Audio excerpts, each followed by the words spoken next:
Assalamualaikum warahmatullahi wabarakatuh. Perkenalkan, nama saya Astuti Sulaiman dengan NIM 091058042369.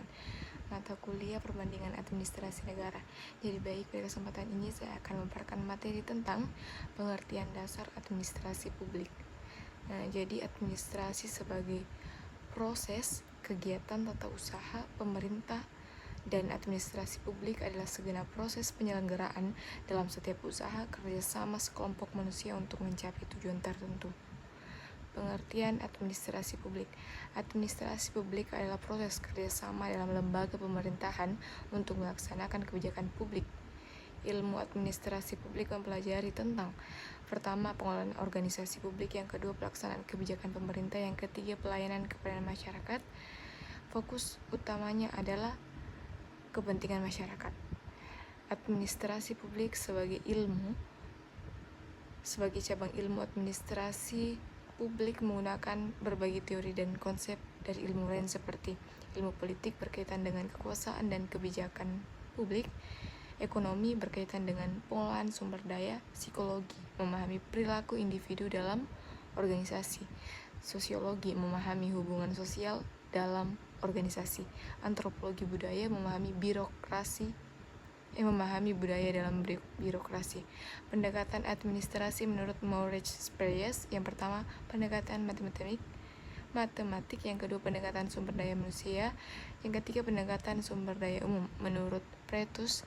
Yang pertama, pendekatan institusional; yang kedua, pendekatan struktural; yang ketiga, pendekatan perilaku atau behavioral; yang keempat, pendekatan pasca perilaku post behavioral. Menurut Thomas J. Davy, yang pertama, pendekatan manajerial; yang kedua, pendekatan psikologis; yang ketiga, pendekatan politis; yang keempat, pendekatan sosiologi. Menurut C.L. Sharma, pendekatan proses administrasi: yang pertama, pendekatan empiris; pendekatan perilaku manusia; pendekatan sistem sosial; pendekatan matematik; pendekatan pengambilan keputusan.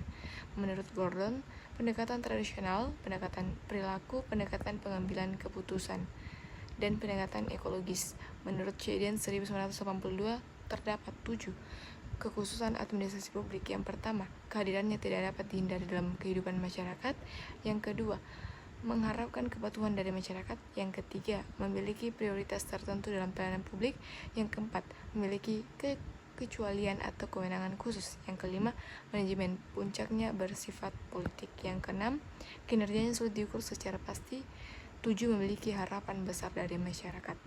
Identifikasi administrasi publik menurut Cheden 1982, administrasi publik diidentifikasikan melalui 5 aspek. Yang pertama, administrasi pemerintahan; yang kedua, organisasi publik; yang ketiga, orientasi sikap administrasi; yang keempat, proses administrasi yang bersifat khusus; yang kelima, aspek khusus.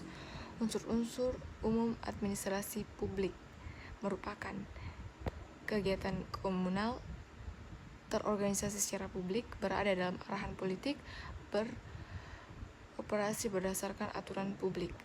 Pelayanan publik administrasi. Peranan administrasi publik. Administrasi publik memiliki beberapa peranan penting. Yang pertama, 1. Sebagai stabilisator masyarakat; yang kedua, menjaga ketertiban dan stabilitas sosial; 3.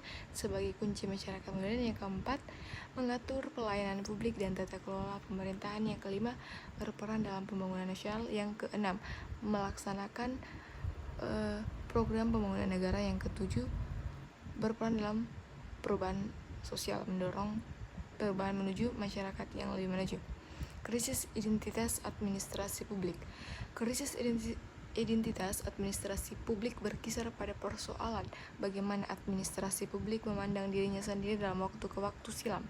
Nicholas Hendry 1995 dalam bukunya halaman 21 secara rinci, krisis identitas secara khusus kritis identitas dimaksud menunjukkan bahwa yang pertama, krisis identitas yang dihadapi administrasi publik bersumber dari tiadanya kesepakatan tentang administrasi publik sebagai ilmu ataukah bukan. Yang kedua, sesuatu pengetahuan dapat dipandang sebagai ilmu apabila memenuhi 2 ukuran, yaitu mempunyai paradigma teoritis dan mempunyai teori inti. Mungkin cukup sekian pemaparan materi dari saya. Mohon maaf apabila ada kesalahan. Billahi taufiq wal hidayah. Wassalamualaikum warahmatullahi wabarakatuh.